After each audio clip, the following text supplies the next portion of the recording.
Good morning friends. जैसा कि हम लास्ट क्लास में बात कर रहे थे पैसिव वॉइस के बारे में, तो आज हम जो जिन सेंटेंस के बारे में बात कर रहे हैं उन सेंटेंस में आप मान सकते हैं कि जो WHO वो या वूम से शुरू होने वाले वाक्य, वो या वूम से शुरू होने वाले सेंटेंसेस या वाक्य, उनके बारे में हम चर्चा करेंगे। फ्रेंड्स, आपको जो लास्ट क्लास में बता दिया गया था कि जो वो है चाहे वूम है, ये दोनों क्वेश्चन वर्ड है। ठीक है, क्वेश्चन वर्ड होने की वजह से आप इनको क्वेश्चन वर्ड वाला जो आपको सूत्र बताया गया था उसके द्वारा भी आप इसको सॉल्व कर सकते हो। इसके लिए आपको दो सूत्र बता देता हूं जिससे आप इसको आसानी से सॉल्व कर सकते हैं। सबसे पहले question word, helping verb, object plus verb की third form plus left object by plus subject plus question mark. आपको जब क्वेश्चन वर्ड के बारे में बताया गया था कि जब सबसे पहले वाक्य में आपको क्वेश्चन वर्ड मिले तो आपको इस सूत्र का उपयोग करते हुए उस प्रश्न को सॉल्व करना है। अब आपके पास दो वर्ड दे रखे हैं, वू और वू। अक्सर एग्जाम में ऐसा होता है कि जो सेंटेंस होता है वो वू से भी शुरू हो जाता है कभी कभी, और बाई वूम से भी शुरू हो सकता है। ठीक है, तो इनको सॉल्व कैसे करना है? यदि आपके इस क्वेश्चन वर्ड की जगह यदि आपको वो लिखा हुआ मिले, ठीक है, हालांकि आपको मैं दोनों तरीके से सॉल्व करके बता दूंगा। यदि आपको क्वेश्चन वर्ड है वो वू में लिखा हुआ मिले तो आप उसको बाई वूम से बना सकते हैं। और ज़्यादातर आपके जो प्रश्न होते हैं बोर्ड एग्जाम में वो इसी टाइप से होते हैं कि अगर वो प्रश्न जो दे रहा है, अगर उसमें क्वेश्चन वर्ड आपको वो दे रखा है तो आपको वो नीचे ऑप्शन जो होता है उसमें बाय वूम लिख के शुरू करता है, ऐसे ब्लैंक ब्लैंक दे रखा होता है उसमें, और फिर आपको सॉल्व करना पड़ता है। इसमें फर्क सिर्फ इतना है कि जो बाई है वो ऑलरेडी पहले आ जाता है और वूम इसकी क्वेश्चन वर्ड की जगह वूम लिखना पड़ता है। बाकी सारी चीज़ों को आपको सेम टू सेम जमा के लिखना है। और यदि कभी ऐसा होता है कि यहाँ पर वूम लिखा हुआ है, ठीक है, यहाँ पर आपको वूम लिखा हुआ है तो आप उसको किस में बदल सकते हो? वू में बदल सकते हो। ठीक है, इस क्वेश्चन वर्ड की जगह अगर वूम लिखा हुआ है तो आप वू लगा के इस पूरे सेंटेंस को वापस बना सकते हो। ठीक है, दोनों तरीके से आपको अभी बता दिया जाएगा। यदि क्वेश्चन वर्ड की जगह आपको वो लिखा हुआ मिले तो उसको आप किस तरीके से बदल सकते हो? बाय वूम से भी बदल सकते हो और वू से भी बदल सकते हो। कभी कभी ऐसा आता है जब क्वेश्चन वर्ड की जगह अपन को वूम लिखा हुआ मिलता है तो वूम को अपन वो जो क्वेश्चन वर्ड मानकर सेम टू सेम बना सकते हैं। ठीक है, अब जैसे कि हम सॉल्व करते हैं, पहले क्वेश्चन के बारे में बात करते हैं। पहला क्वेश्चन,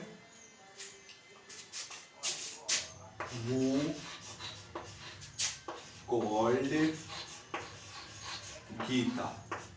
ठीक है, ये आपका प्रश्न है, वो कॉल्ड गीता। ठीक है, आपका ये फॉर्मूला आपको बता दिया गया। सबसे पहले क्वेश्चन वर्ड लिखना है, हेल्पिंग वर्ब, ऑब्जेक्ट, वर्ब की third form, left object by subject. ये सब क्यों कर रहे हैं? क्योंकि अपन को इस वाक्य में सबसे पहले क्या मिला है? क्वेश्चन वर्ड मिला है। क्वेश्चन वर्ड मिलने पर आपको इस सूत्र का उपयोग करते हुए इसको सॉल्व करना है। सबसे पहले आपको यह बताया गया है कि आपको प्रश्न देखने के बाद सारे वर्ड्स को चुनना है कि उसको आप किस नाम से पहचानते हो।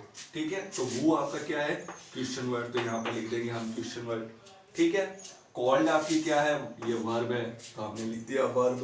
अब वर्ब के बाद क्या आता है? ऑब्जेक्ट। गीता सब्जेक्ट नहीं, ये वर्ब के बाद आ रहा है तो ये आपका क्या बन गया है? ऑब्जेक्ट बन गया है। ठीक है, वर्ब के बाद हमेशा ऑब्जेक्ट आएगा, वर्ब के बाद सब्जेक्ट नहीं आता। ठीक है, ये हो गया क्वेश्चन वर्ड, ये हो गया हेल्प वर्ब, और ये हो गया आपका ऑब्जेक्ट। सबसे पहले ये कह रहा है कि क्वेश्चन वर्ड लिखिए। ठीक है ना, तो क्वेश्चन वर्ड अपन लिखेंगे दोनों तरीके से बता देता हूँ। पहले तो ये जो सिंपल तरीका आपका वो बता देता हूँ। सबसे पहले आपको क्वेश्चन वर्ड लिखना है, आपका क्वेश्चन वर्ड है वो। ठीक है, उसके बाद आपको क्या करना है? हेल्पिंग वर्ब लिखना है। हेल्पिंग वर्ब आपकी कौन सी है? नहीं है। हेल्पिंग वर्ब के लिए मैंने आपको बता दिया है, यदि आपको वर्ब की फर्स्ट फॉर्म मिले तो आपकी हेल्पिंग वर्ब होती है is are, is are am, और यदि वर्ब की सेकंड फॉर्म हो तो आपकी हेल्पिंग वर्ब होती है वॉज एंड वर। ठीक है, तो आपके यहाँ पर जो वर्ब है वो है ईडी लगा हुआ है। ईडी लगा हुआ है यानी कि ये वर्ब की सेकंड फॉर्म है। वर्ब की सेकंड फॉर्म होने की वजह से आप वॉज या वर्ब में से एक चीज सेलेक्ट करोगे, यानी हेल्पिंग वर्ब आपकी हो जाएगी वॉज सिंगुलर नंबर। ठीक है, आपका क्वेश्चन वर्ड हो गया। हेल्पिंग वर्ब हो गई, ऑब्जेक्ट लिखना, ऑब्जेक्ट कौन सा आपका, गीता, हमने लिख दिया यहाँ पर गीता, ठीक है। फिर ये कह रहा है वर्ब की थर्ड फॉर्म लिखिए, आपकी वर्ब कौन सी है, कॉल्ड, और यही आपकी क्या है, थर्ड फॉर्म भी है, ठीक है। आगे ये क्या कह रहा है, लेफ्ट ऑब्जेक्ट लिखिए, लेफ्ट ऑब्जेक्ट आपको इस पूरी लाइन में मिला ही नहीं। अब ये कह रहा है बाई लिखिए, ठीक है। बाई हम लिख भी देंगे तो बाई के बाद अपन को क्या लिखना पड़ता है, सब्जेक्ट लिखना पड़ता है, परंतु इस पूरी लाइन में देखिए सब्जेक्ट कोई सा भी नहीं है, तो आपका ये सेंटेंस यहीं पर कंप्लीट हो गया, ठीक है। आपको अब कुछ नहीं करना है, क्योंकि बाई कब लिखते हैं, बाई जब लिखते हैं जब आगे सब्जेक्ट भी लिखना हो अपन को, परंतु इसमें आपने सब्जेक्ट चुना ही नहीं, तो आप क्या सब्जेक्ट लिखोगे, ठीक है। अब इसको अपन जो दूसरा तरीका है उससे सॉल्व करते हैं। दूसरा तरीका कौन सा बताया गया आपको, कि वू को आप किससे चेंज कर सकते हो, बाई वूम से। तो अपन वू की जगह क्या लिख देंगे, बाई वूम। कभी कभी एग्जाम में आपको ऐसा शब्द लिखा हुआ मिल जाता है, ये प्रश्न लिखा हुआ रहता है और वू की जगह बाई वूम लिख के आपको ऐसे डैश डैश डैश डैश करके फिल इन द ब्लैंक्स दे दिया जाता है, आपको कह दिया जाता है सॉल्व कीजिए। सबसे पहले अपन ने क्या लिखा है, बाई वूम। बाई वूम क्या हो सकता है, क्वेश्चन वर्ड ही है, ठीक है। तो अपन ये सोच लेते हैं कि अपन को ये बाई और सब्जेक्ट नहीं मिलके क्या मिला, सिर्फ ये डायरेक्ट क्वेश्चन वर्ड मिला, तो हमने यहाँ पे लिख दिया क्वेश्चन वर्ड। ये क्वेश्चन वर्ड मांग रहा है, ये हमने लिख दिया बाई वूम क्वेश्चन वर्ड। आगे क्या कह रहा है, हेल्पिंग वर्ड लिखिए। हेल्पिंग वर्ड कौन सी है आपकी, ठीक है, वॉज। यहाँ पर अगर इससे देखें तो ये वॉज लिखा हुआ है, और यहाँ पर नहीं देखे तो आप यहाँ देख लीजिए वर्ब की सेकंड फॉर्म है, यानी कि आपको हेल्पिंग वर्ड कौन सी लगानी है, वॉज, ठीक है। हेल्पिंग वर्ब के बाद आपको क्या करना है, ऑब्जेक्ट लिखना। ऑब्जेक्ट आपका कौन सा है, गीता, तो हमने यहाँ पर लिख दिया गीता। आगे क्या कह रहा है, वर्ब की थर्ड फॉर्म लिखनी है। वर्ब की थर्ड फॉर्म आपकी कौन सी है, कॉल्ड, ये लिख दिया हमने कॉल्ड। फिर ये कह रहा है लेफ्ट ऑब्जेक्ट लिखिए। लेफ्ट ऑब्जेक्ट पूरी लाइन में कहीं पर भी देखने को नहीं मिला। फिर ये कह रहा है बाई लिखिए।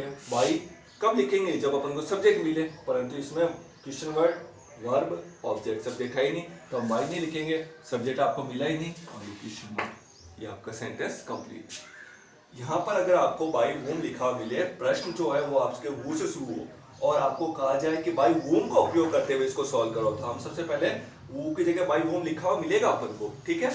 तो अपन इसकी जगह बिना परिवर्तित करके करे इसको यहीं रहने देंगे, फिर अपन इसके आगे सॉल्व करेंगे। बाई वूम क्या है, क्वेश्चन वर्ड है, तो इसको क्वेश्चन वर्ड की जगह लिख रहे हैं, तो आप उसके बाद आपको हेल्पिंग वर्ड लिखनी है। हेल्पिंग वर्ड वर्ब की सेकंड फॉर्म है, तो कौन सी आएगी, वाज। फिर हेल्पिंग वर्ड के बाद क्या लिखना है, ऑब्जेक्ट लिखना। ऑब्जेक्ट कौन सा है, गीता। फिर ये क्या कह रहा है, वर्ब की थर्ड फॉर्म लिखिए। वर्ब की थर्ड फॉर्म आपकी कॉल्ड। ये आपका सेंटेंस कंप्लीट।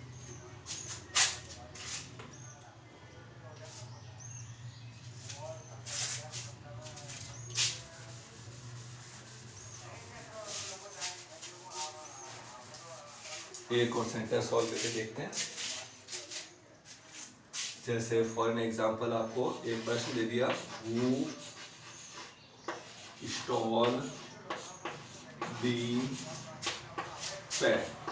आपके सामने ये प्रश्न है। सबसे पहले आपको सॉल्व करने के लिए आपको सारी चीज सेलेक्ट करनी पड़ेगी। वो क्या है आपका, क्वेश्चन वर्ड।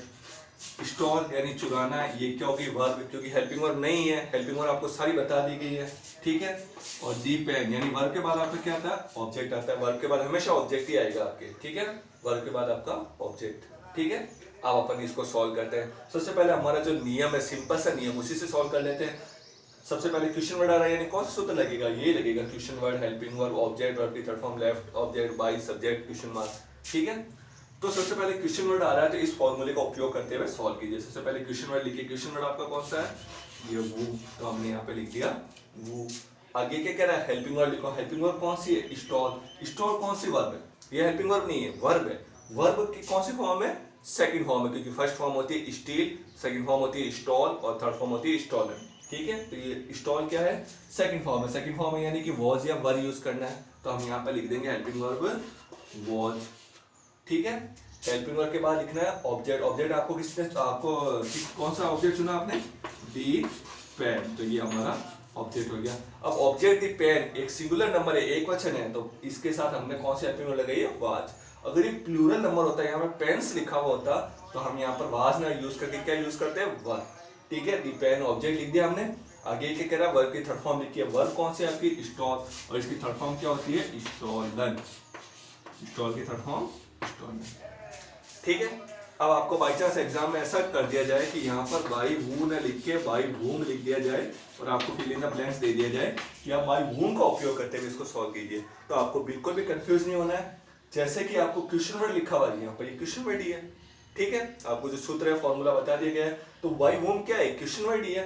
हेल्पिंग वर्ड लिखनी है आपको, हेल्पिंग वर्ड कौन सी आएगी, स्टॉल सेकंड होम है, तो आपको हेल्पिंग वर्ड कौन सी यूज करनी है, वाज यूज करनी है, ठीक है, सेकंड फॉर्म होने की वजह से।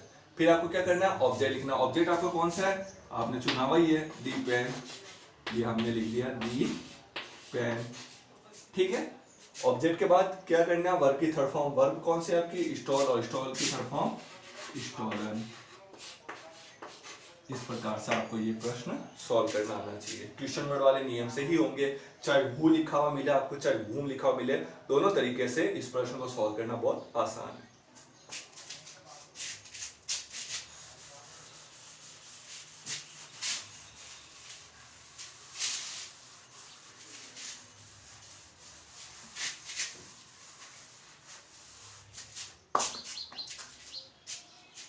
अब हम सेकंड बारे में बात करते हैं, यू आर से बनने वाले सेंटेंसेस या वाक्य, ठीक है। इसमें हम यू आर के बाद कौन कौन से वर्ड यूज कर सकते हैं, एडवाइस यूज कर सकते हैं, रिक्वेस्टेड यूज कर सकते हैं, सजेस्टेड यूज कर सकते हैं, ठीक है। ऑर्डर्ड, कई कई ऐसा भी हो सकता है कि ऑर्डर्ड में भी अपन इसको यूज कर सकते हैं, ठीक है। आपको जो प्रश्न दिया जाएगा उसमें आपको बस ये ध्यान रखना है कि क्वेश्चन, जो यू आर वाले जो क्वेश्चंस होंगे, ठीक है, उनमें सिर्फ आपको दो ही चीज मिलेगी, एक तो वर्ब, इसमें आपको वर्ब प्लस ऑब्जेक्ट। आपको इसमें जो प्रश्न आएंगे उसमें दो ही चीज मिलेगी, वर्ब और ऑब्जेक्ट। जो सेंटेंस आपको यू आर से बनाने हैं, यू आर के बाद आप सेंटेंस को पढ़ोगे, प्रश्न को पढ़ोगे, तो आपको पता चल जाएगा उसमें अगर सलाह दी जा रही है तो एडवाइस लिखिए, प्रार्थना की जा रही है तो रिक्वेस्ट लिखिए, सुझाव दिया जा रहा है तो सजेस्टेड लिखिए, आदेश दिया जा रहा है तो अवॉइड लिखिए, ठीक है, सॉरी ऑर्डर्ड लिखिए। जैसे इनडायरेक्ट स्पीच में कर रहे थे अपन, वैसे ही आपको दूसरा वाक्य पढ़ना है, दूसरे वाक्य पढ़ने के बाद यू आर के बाद उस वर्ड का उपयोग करना है। यदि सलाह दी जाती है तो एडवाइस, प्रार्थना की जा रही है तो रिक्वेस्ट, ठीक है, सुझाव दिया जाता है तो सजेस्ट, और आदेश दिया जा रहा है तो ऑर्डर। बस ये ध्यान रखना है कि जो यू आर वाले जो सेंटेंस होंगे उनमें जो प्रश्न होंगे, क्वेश्चंस होंगे, उसमें सिर्फ आपको वर्ब और ऑब्जेक्ट ही देखने को मिलेगा, ठीक है। पेसिव में पूरा जो सेंटेंस जिसमें अपना सब्जेक्ट, हेल्पिंग वर्ब, वर्ब सब चुनते हैं, वैसा कुछ नहीं होगा। इसमें आपको सिर्फ दो शब्द मिलेंगे, एक तो वर्ब होगी और एक ऑब्जेक्ट होगा, ठीक है। कहीं कहीं ऐसा हो सकता है कि प्लीज, काइंडली, ऐसे कुछ शब्द आपको देखने को मिल सकते हैं। कोई कोई ऐसा होता है जिसमें आपको आसानी से पहचानने के लिए, वाक्य को पहचानने के लिए प्लीज, काइंडली जैसे शब्दों का यूज कर दिया जाता है।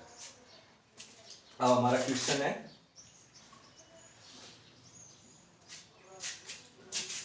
जैसे पहला क्वेश्चन हम बात करते हैं, प्लीज टेक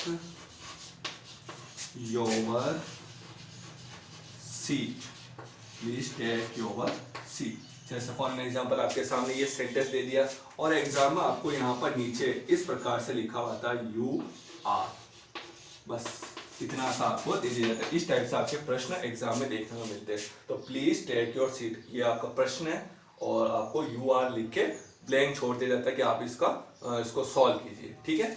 मैंने आपको अभी पहले ही बता दिया है कि आपको जो प्रश्न मिलेंगे उसमें सिर्फ क्या मिलेगी, आपको वर्ब और ऑब्जेक्ट मिलेगा। आपकी वर्ब कौन सी है, टेक, टेक यानी लेना, ये आपकी वर्ब है, और वर्ब के बाद क्या था, ऑब्जेक्ट, तो ये आपका ऑब्जेक्ट है। इस प्लीज रिलीज से आपको कोई दिक्कत नहीं है, ठीक है, आपको इससे कोई मतलब नहीं है। मैंने अभी बता दिया आपको प्लीज, काइंडली, ठीक है, ऐसे कोई शब्द आपको देखने को मिल सकते हैं। तो आपको सबसे पहले बताया गया कि यू आर, उस परीक्षा में आपको जो प्रश्न दिया जाएगा उसमें यू आर ऑलरेडी लिखा हुआ रहेगा, ठीक है, यू आर लिखा हुआ है। अब आप सेंटेंस को पढ़िए और बताइए कि आप इसको एडवाइस लिखेंगे, रिक्वेस्ट लिखेंगे, सजेस्ट लिखेंगे या ऑर्डर। अब पढ़ते हैं, प्लीज यानी कृपया, टेक यानी ले, योर सीट, कृपया अपना जो आसन है वो ग्रहण कीजिए। पहले ही प्लीज से पता चल जाना चाहिए कि हम क्या कर रहे हैं, यहाँ पर प्रार्थना करें। प्लीज, काइंडली, ये जो शब्द है वो निवेदन यानी प्रार्थना करने के लिए यूज किए जाते हैं। तो यू आर के बाद हम लिखेंगे रिक्वेस्टेड, ठीक है। और इसमें जो कंजक्शन वर्ड यूज करना पड़ता है आपको, वो टू करना पड़ता है, आपको टू लिखना होता है, ठीक है। बस आपको प्लीज कुछ नहीं लिखना क्योंकि यहाँ पर आपने रिक्वेस्ट का यूज कर लिया है, और आपको सेंटेंस वापस लिखना है, टेक योर सीट। ठीक है, ये आपका क्वेश्चन सॉल्व।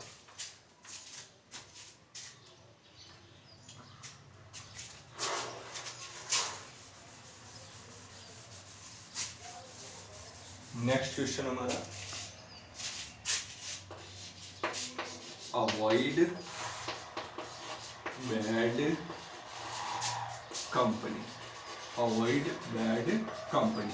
और आपका जो प्रश्न रहेगा वो ऐसे दे दिया जाएगा, यू आर और फिर ब्लैंक। ठीक है, ये आपका पूरा प्रश्न इस टाइप से लिखा हुआ मिलेगा। ठीक है, आपको बता दिया है कि आपको पहचान करने के लिए ये पता होना चाहिए कि यहाँ पर यू आर लिखा हुआ मिलेगा। ठीक है, यू आर के बाद आपको वर्ड लिखने पड़ेंगे कि दूसरी लाइन में किया क्या जा रहा है। यहाँ पर कहा जा रहा है अवॉइड यानी बचिए, बैड यानी बुरी, कंपनी यानी संगत, बुरी संगत से आप क्या हुई है, बचिए। यानी आपको क्या किया जा रहा है, एडवाइस, सलाह दी जा रही है। तो अपन यहाँ पर क्या करेंगे, एडवाइस लिख देंगे, you are advice.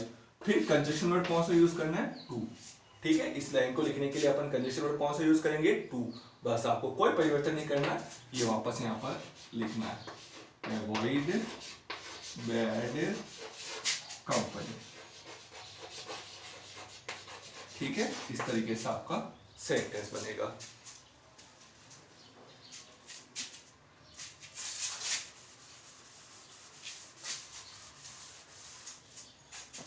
Next sentence, get out from the class.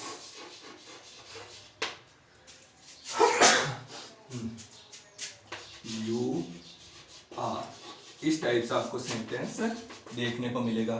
ठीक है, आपको पहले ही बता दिया गया पहचान क्या है। एक तो इसमें वर्ब आएगी, गेट आउट, गेट आउट यानी बाहर निकलना, ये वर्ब है। और वर्ब के बाद क्या था, ऑब्जेक्ट। यानी आपको जो प्रश्न दिखेगा उसमें सिर्फ आपको वर्ब और ऑब्जेक्ट ही देखने को मिलेंगे। हमारे यहाँ पर वर्ब और ऑब्जेक्ट ही है। प्लस नीचे जो वाक्य होगा उसमें आपको यू आर लिखा हुआ मिलेगा, हिंट मिलेगा, तो आपको ये यू आर लिखा हुआ मिल गया। ठीक है, तो सबसे पहले अपन को इन वर्ड्स में से एक चुनना है कि इस वाक्य को पढ़ने के बाद आपको क्या लग रहा है, कौन सा भाव व्यक्त किया जा रहा है। तो गेट आउट यानी बाहर निकलिए, फ्रॉम यानी से, क्लास से बाहर निकल जाओ। यानी आपको क्या किया जा रहा है, ऑर्डर, आदेश दिया जा रहा है। प्रार्थना नहीं की जा रही है। ठीक है, प्रार्थना नहीं की जा रही है, सलाह नहीं दी जा रही है, सुझाव नहीं दिया जा रहा है। यहाँ पर क्या किया जा रहा है, ऑर्डर, आदेश दिया जा रहा है कि आप क्लास से बाहर निकल जाओ, gate out from the class. फिर आपको इस लाइन को यहाँ पर जोड़ने के लिए आपको कौन सा कंजक्शन वर्ड यूज करना है, टू यूज करना है। बस आपको वापस सेंटेंस जो है रीराइट करना है, gate out from the class. इस टाइप से आपको सेंटेंस वापस लिखना है। ठीक है, टू लिखना है और आपको पूरा सेंटेंस वापस राइट करना है। अब हम जो लास्ट टाइप के पैसिव वॉइस हैं उन सेंटेंस के बारे में बात करेंगे।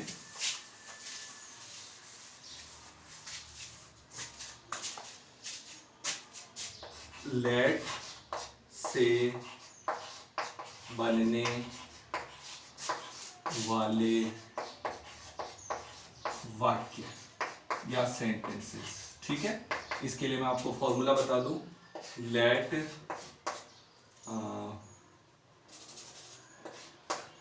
Plus not plus object plus B plus verb की थर्ड।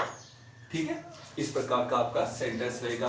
क्वेश्चंस, इसके जो क्वेश्चंस आएंगे वो किस टाइप के आएंगे, क्वेश्चन के लिए आपको पहचान होनी चाहिए कि इसमें भी आपको सिर्फ वर्ब और ऑब्जेक्ट, बस आपको दो ही चीज मिलेगी, वो होगी वर्ब और ऑब्जेक्ट। ठीक है, वर्ब और ऑब्जेक्ट आपको देखने के लिए मिलेंगे। ठीक है, जैसे फॉर एन एग्जांपल अगर हम शुरुआत करें तो पहला क्वेश्चन है हमारा,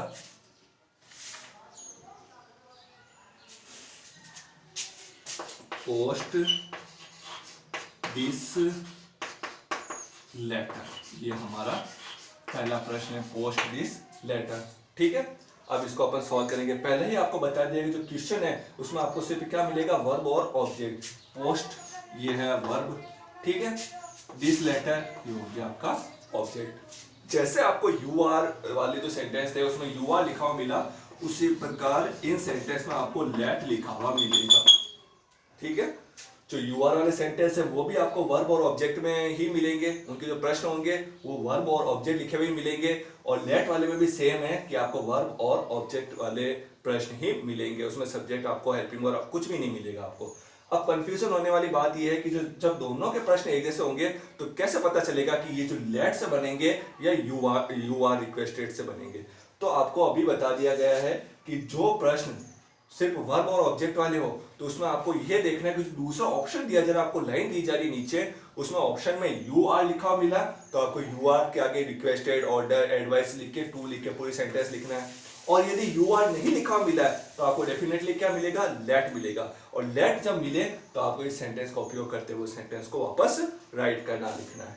तो सबसे पहले आपका जो फॉर्मूला है वो क्या है, लेट लिखिए, हमने लिख दिया लेट। फिर ये कह रहा है नॉट लिखिए, पूरी लाइन में नॉट आया ही नहीं तो हमको नॉट नहीं लिखना है, नॉट आए तो ही नॉट लिखना है वरना नहीं लिखना है। आगे क्या कह रहा है, ऑब्जेक्ट लिखिए, आपका ऑब्जेक्ट कौन सा है, दिस लेटर, दिस लेटर हमने ऑब्जेक्ट चुना, ठीक है।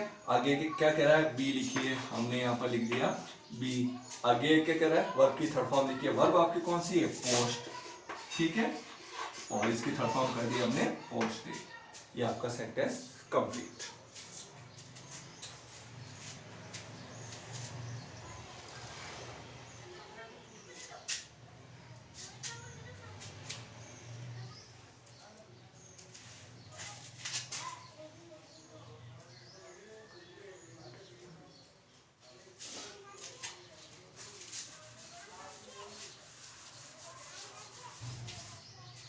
अब हमारा अगला sentence, break the table, break the table, इस प्रकार का सेंटेंस है। तो सबसे पहले आपको बता दिया गया पहचान क्या है कि सबसे पहले आपको ओनली वर्ब और ऑब्जेक्ट में ही क्वेश्चन मिलेगा। सॉरी, स्पेलिंग मिस्टेक हो गई। तो ये है आपकी वर्ब, ब्रेक यानी तोड़ना वर्ब है और टेबल आपका क्या है, ऑब्जेक्ट। ब्रेक यानी तोड़ना तो ये हो गया वर्ब और टेबल क्या हो गया, ऑब्जेक्ट, ठीक है।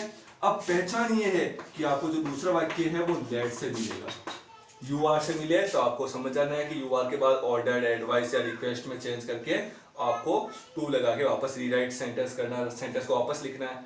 और लेट से शुरू हो जाए तब आपको इस फॉर्मूले का यूज करना है। सबसे पहले लेट लिखना है, हमने लिख दिया लेट। आगे क्या कह रहा है, नॉट लिखिए, नॉट इस लाइन में यूज हुआ नहीं हुआ तो अपन नॉट नहीं लिखेंगे। आगे क्या कह रहा है, ऑब्जेक्ट लिखिए, ऑब्जेक्ट कौन सा आपका, दी टेबल, तो हमने यहाँ पर लिख दिया दी टेबल, ठीक है। आगे क्या कह रहा है, बी लिखिए, तो हमने यहाँ पे लिख दिया बी। आगे क्या कह रहा है, वर्ब की थर्ड फॉर्म लिखिए, वर्ब आपकी कौन सी है, ब्रेक, और ब्रेक की थर्ड फॉर्म होती है ब्रोकन, BROKE, ब्रोकन। इस प्रकार इस सेंटेंस का उपयोग करके, इस फॉर्मूले का यूज करके आपको ये सेंटेंस बनाने हैं। अब हम कुछ नॉट वाले सेंटेंस के बारे में भी बात कर लेते हैं।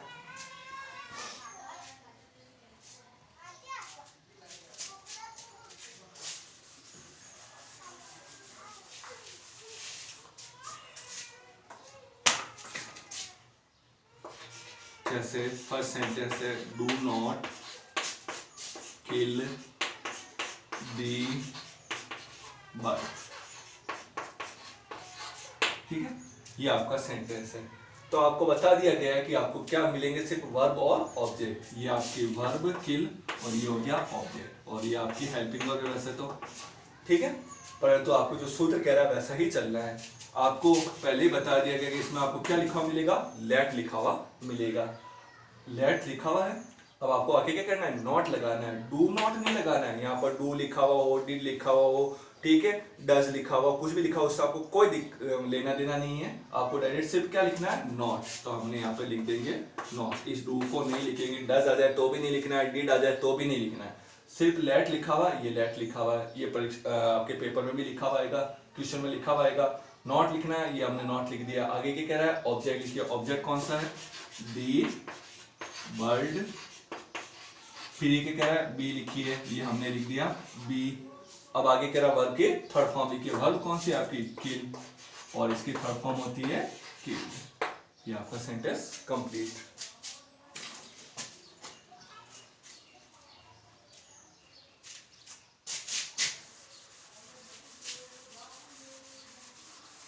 लास्ट सेंटेंस,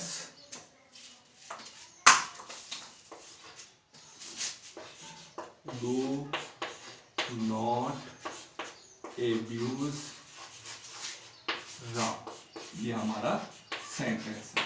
ठीक है, जैसा आपको बता दिया गया है, डू नॉट आपकी हेल्पिंग वर्ब मान सकते हो आप इसको, एब्यूज आपकी वर्ब है और ये आपका ऑब्जेक्ट, एब्यूज यानी गाली गलौज करना, ठीक है, भला बुरा कहना, ये आपकी वर्ब है और ये आपका ऑब्जेक्ट है। अब आपको हेल्पिंग वर्ब से कोई लेना देना नहीं है, आपको इस वाक्य में क्या लिखा हुआ मिलेगा, लेट। लेट मिलते ही आपको फॉर्मूला याद रखना है और फॉर्मूले से इसको सेंटेंस को वापस रीराइट करना और कुछ भी नहीं करना है। सबसे पहले लेट, ये लिखा हुआ है लेट, फिर एक कह रहा है नॉट, सिर्फ नॉट लिखना है, डू डज डिड कुछ भी आए आपको नहीं लिखना है। ठीक है, ये नॉट हमने लिख दिया। आगे क्या कह रहा है, ऑब्जेक्ट लिखिए, ऑब्जेक्ट आपका कौन सा है, राम। ये राम सब्जेक्ट होता है, परंतु ये वर्ब के बाद लिखा हुआ है तो आप इसको ऑब्जेक्ट ही माने, सब्जेक्ट ना माने। ठीक है, ये ऑब्जेक्ट राम। फिर ये कह रहा है बी लिखिए, ये आपने लिख दिया बी। अब ये कह रहा है वर्ब की थर्ड फॉर्म लिखिए, वर्ब है एब्यूज और अपन यहाँ लिख देंगे एब्यूज, ये आपकी वर्ब की थर्ड फॉर्म। ठीक है, इसी के साथ हमारा आज का ये टॉपिक पेसिव यहीं पर खत्म होता है। अगली क्लास में हम अगले टॉपिक के बारे में चर्चा करेंगे। Thanks for watching this class.